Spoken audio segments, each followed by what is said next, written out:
Why we're getting smarter tech but dumber minds. Imagine this. You're surrounded by the most advanced technology humanity has ever created. You carry a supercomputer in your pocket, you can summon answers to nearly any question in seconds, and your daily life is wrapped in layers of automation, recommendation systems, and AI assistance. On paper, we are the most intellectually augmented species in history. But step back, actually look around. Are we thinking more clearly? Are we reasoning more deeply? Are we wiser than those who came before us? Or have we somehow traded depth for speed, contemplation for convenience, and true insight for endless stimulation? That's the paradox we're living inside. As our technology gets smarter, our minds seem to get lazier. And if we don't understand why, we won't be able to fix it. Let's start with an uncomfortable truth. Intelligence and wisdom are not the same thing. In fact, they're often in tension. Intelligence is about processing power, how fast you can analyze, how much you can recall. Wisdom is about judgment, restraint, reflection. A wise mind may be slower, but it sees more. It pauses, it questions, it waits. But today, that kind of thinking is becoming rare. Why? Because the world we've built doesn't reward it. The systems we interact with, social media, search engines, algorithms, aren't designed to make us slow down and think more deeply. They're designed to keep us engaged, and engagement doesn't require wisdom. It just requires attention, preferably impulsive, reactive, emotional attention. This is the first layer of the problem. Smart tech is optimizing for our least thoughtful selves. Every time you scroll, swipe, or tap, you're not just consuming content, you're reinforcing a neurological pattern. You're training your brain to crave immediacy, not contemplation. And the smarter the tech becomes, the more it adapts to your impulsive patterns, feeding you stimuli that bypass deep thought entirely. You can feel this, right? That creeping sense that focusing is harder, that your attention fractures more easily, that sitting with a difficult idea feels almost unbearable now. That's not an accident. That's the cost of convenience. Click subscribe to this channel to get more profound insights. But this isn't just about distraction, it goes deeper. The second layer is what I call outsourced cognition. We're not just letting tech capture our attention, we're letting it do our thinking for us. We outsource memory to Google. We outsource judgment to review systems. We outsource curiosity to algorithmic feeds. And while that might sound efficient, it's eroding something essential, our mental autonomy. The ability to struggle with an idea, to sit in uncertainty, to form an opinion without being told what to think, that's cognitive freedom. And it's disappearing. Because when everything is curated for you, pre-processed, optimized for your preferences, you stop experiencing the friction that real thinking requires. Here's a question. When was the last time you had an idea that didn't come from someone else's suggestion? Not a video, not a quote, not an algorithmic recommendation, but something that emerged from your own internal wandering. If you can't remember, you're not alone. Most of us are now so entangled with our devices that we've forgotten what it feels like to generate thought, rather than just consume it. And that's a dangerous loss. Because thought isn't just about information, it's about formation. It shapes who we are. If we're not thinking for ourselves, then who are we? The third layer is philosophical. It's about how we define intelligence itself. We've built systems that appear smart because they can imitate the outputs of thinking answers, solutions, patterns. patterns, but they don't understand anything, and slowly we're starting to mimic them. We've become obsessed with outputs, what we know, what we can recite, what we can signal. But knowing is not understanding. Reciting is not creating, and signaling is not being. If we build our minds to mirror machines, we'll end up hollow, efficient, maybe, but empty. So what's actually happening? We're upgrading our tools, but downgrading our souls. We're feeding data into our brains and calling it knowledge. We're consuming insight like fast food, cheap, quick, and forgettable. And we're losing touch with the deeper forms of intelligence that can't be measured by speed or scale: introspection, empathy, moral reasoning, imagination. These are slow virtues. They require silence. They require boredom. They require the very things our tech is designed to eliminate. And yet, here's the twist: none of this was inevitable. Technology didn't have to make us dumber. In fact, it still doesn't. The issue isn't the tool, it's how we use it. A knife can prepare a meal or cause harm.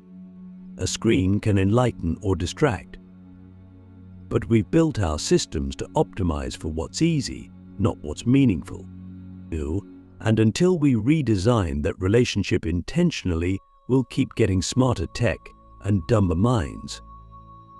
So now, I want to ask you something that might sting. Are you thinking your own thoughts, or are you just reacting to a machine's suggestions?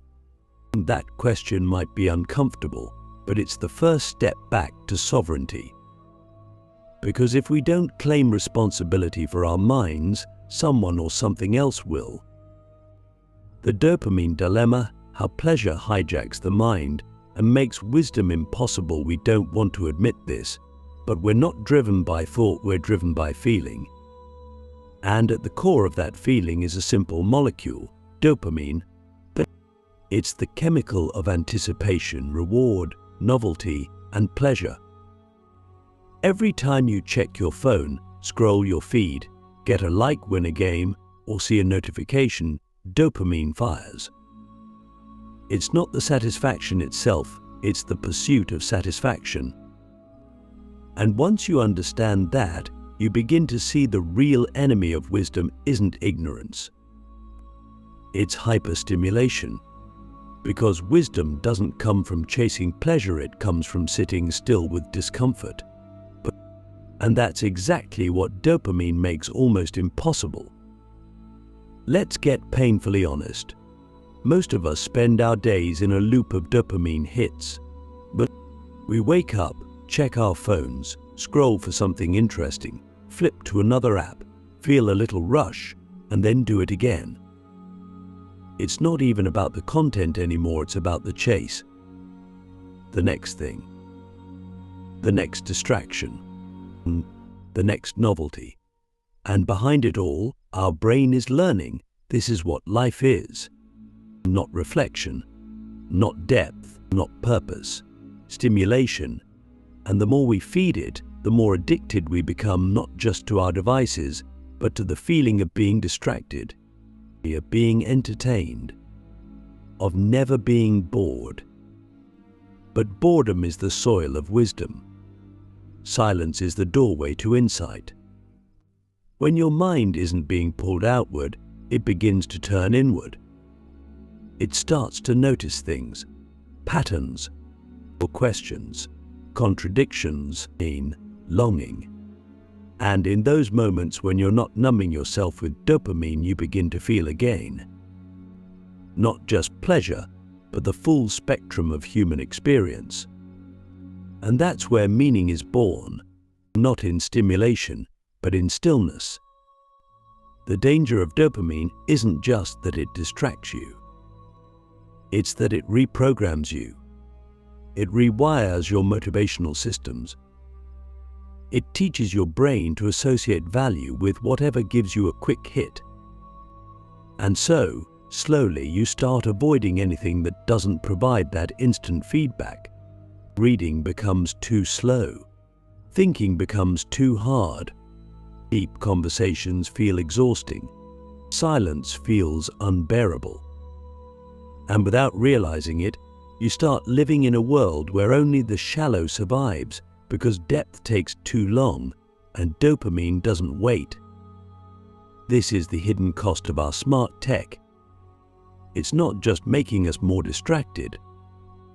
It's making us less capable of wisdom. Because to be wise, you have to delay gratification. You have to sit with ambiguity. You have to resist the urge to jump to conclusions. But in a dopamine-driven mind, all of that feels like punishment. But why wrestle with a hard question when you can scroll to a new video? Why sit with your loneliness when you can numb it with a reel or a notification?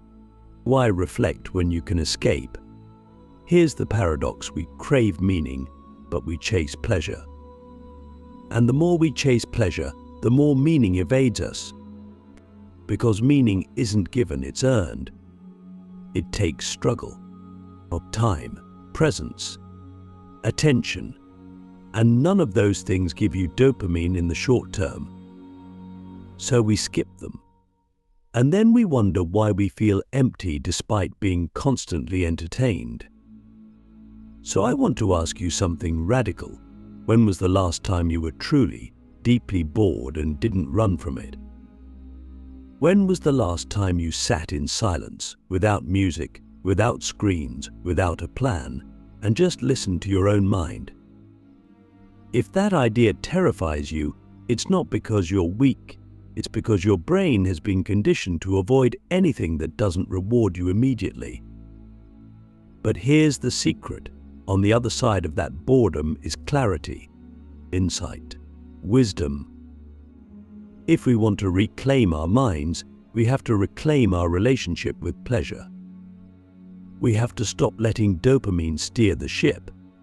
That doesn't mean rejecting joy or fun. It means noticing when the pursuit of pleasure is preventing you from thinking clearly, living deeply, and becoming someone you actually respect. Because in the end, wisdom isn't about knowing more, it's about wanting less. Less stimulation, less distraction, less noise. So here's the challenge. Can you go 24 hours without chasing dopamine? No social media, no compulsive scrolling, no instant entertainment. Just your thoughts, your questions, your pain, your wonder. If you can do that, if you can feel without running, you'll start to remember what a mind is for. Not just reacting, not just consuming, but becoming. The illusion of intelligence, why access to information is not the same as understanding. We live in a time where knowledge is more abundant than ever. At any moment, you can pull out your phone and access thousands of years of human thought. But every fact, every theory, every answer is a few taps away. And yet, despite this infinite access, we've never been more confused, more divided, more intellectually fragile. Why? Because having information is not the same as having understanding. We've mistaken the map for the territory. We've confused the speed of access with the depth of comprehension. And in doing so, we've created an illusion of intelligence, a hollow performance of knowing, without the substance of wisdom beneath it. Let's be honest. Most of us don't learn to understand, we learn to signal. We memorize talking points. We quote experts. We share headlines. But when pressed, when asked to explain, to connect, to reason, we stumble. Because we didn't really think through the idea. We imported it. We downloaded it like an app, plugged it into our identity, and assumed that was enough. But real understanding doesn't work like that. It's not a product you consume, it's a process you endure. It takes time. It takes contradiction. It takes being wrong again and again until the idea reshapes you from the inside out. But who has time for that anymore? We're moving too fast. The internet rewards speed, not depth. It encourages quick takes, not thoughtful inquiry. And so we skim, we scroll, we absorb fragments of ideas with no roots, no context, no internal resistance. Then we mistake those fragments for our own thoughts. And the result is a mind that feels full but is actually hollow. A mind that knows a little about everything but understands almost nothing. That's the illusion. That's the trap. You've probably felt this before. That creeping anxiety that you're falling behind intellectually, even though you spend hours online. That feeling of being informed, yet somehow unwise. That sense that despite all the podcasts, articles, and explainer videos, your thinking is still shallow, reactive, uncertain. That's not paranoia. That's your mind recognizing the difference between data and truth, between accumulation and assimilation, between surface and substance. And here's what's even more tragic. We've started building our identities on this illusion. We define ourselves by what we know, or at least what we can repeat.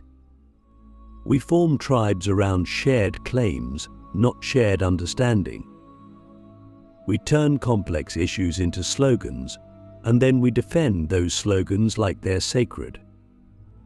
But deep down, we're terrified, because if someone really challenged us, if they asked us to explain our beliefs from first principles, we know we'd collapse.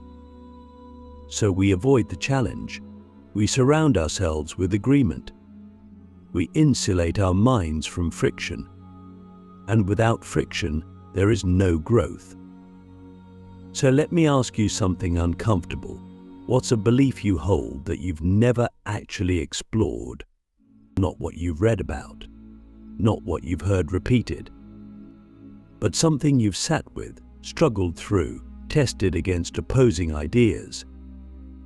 If that list is short, you're not alone, but you're also not thinking. You're repeating, and that matters because understanding is not just about intellectual pride, it's about freedom.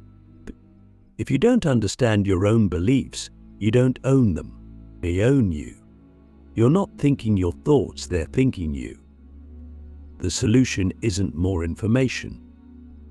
It's more intention, more patience, more willingness to be wrong. You have to digest ideas, not just consume them. You have to live with questions, not just collect answers. You have to resist the urge to perform intelligence and instead practice earnest ignorance. Because only when you admit you don't understand can you begin to. This is a hard truth in a world obsessed with appearing smart. But if you want more than the illusion, if you want real clarity, real comprehension, real insight, you have to slow down. You have to go deep. You have to stop chasing the next fact and start building a framework that can hold the facts you already have. Otherwise, you're just stuffing bricks into a house with no foundation. It looks impressive until the storm comes, and the storm always comes. The architecture of wisdom, how to rebuild a mind that thinks, feels, and sees clearly. So where do we go from here? If we've been living in the illusion of intelligence, if our minds have been hijacked by dopamine, and if our thinking has been outsourced to machines and mimicked outputs, how do we rebuild? How do we reconstruct a mind that doesn't just react, but reflects? That doesn't just consume, but creates? That doesn't just perform knowledge, but actually understands and embodies wisdom? That's the question this entire journey has been leading to. But because it's not enough to criticize the system, we have to transcend it. And that means designing a new architecture for how we think, feel, and see the world. Brick by brick, thought by thought, choice by choice. The first pillar of that architecture is attention. Your attention is your most limited resource. What you give it to will shape what you become. Every time you choose to scroll instead of reflect, to react instead of pause, to numb instead of notice, you are reinforcing a neural habit. And over time, those habits become your identity. So start with this: reclaim your attention. Guard it like your life depends on it, because it does. Turn off notifications. Schedule time for silence. Read slowly. Listen deeply. Give your mind room to breathe. Without that, no wisdom can grow. The second pillar is friction. We've been trained to avoid struggle. But struggle is how the mind grows. Just like the body needs resistance to build strength, your intellect needs challenge to build clarity. So stop running from hard ideas. Stop avoiding opposing views. When something offends you, don't cancel it, question it. Ask, why do I feel threatened? What part of me is being challenged? That discomfort is your invitation to think more deeply, to clarify, to refine, to own your beliefs by rebuilding them from the ground up. The third pillar is integration. Wisdom isn't just about thinking, it's about becoming. It's the alignment of thought, emotion, and action. You can't claim to understand compassion if you never practice it. You can't claim to value truth if you run from uncomfortable facts. You can't claim to be a thinker if your ideas never change you. So ask yourself, do my actions reflect my values? Do my emotions inform my reasoning? Do my thoughts shape the way I live? Integration isn't about perfection, it's about coherence. Your mind becomes clearer when your life becomes more aligned. The fourth and final pillar is slowness. In a world addicted to speed, slowness is rebellion. But it's also the key to depth. Take walks without headphones. Write your thoughts by hand. Sit with a single question for a week or a year. Let ideas marinate. Let silence speak. Wisdom is not a download, it's a slow unfolding. And the more you honor that pace, the more you start to see what others miss, the subtle patterns, the hidden connections, the deeper truths beneath the noise. But here's the hardest truth of all. This is your responsibility. No one is going to give you a wise mind. No app, no guru, no algorithm. You have to build it. You have to fight for it. In a society that profits from your impulsiveness, your clarity is a form of resistance. In a culture that feeds you endless distraction, your focus is a revolution. And in a world where everyone is performing intelligence, your honest pursuit of truth is a rare and powerful act. So I'll leave you with this. What kind of mind do you want to die with? A mind that was constantly entertained but never transformed. A mind full of noise but empty of insight. Or a mind that, through years of silence, struggle, and slowness, actually saw clearly. The choice isn't easy, but it is yours, and it begins now.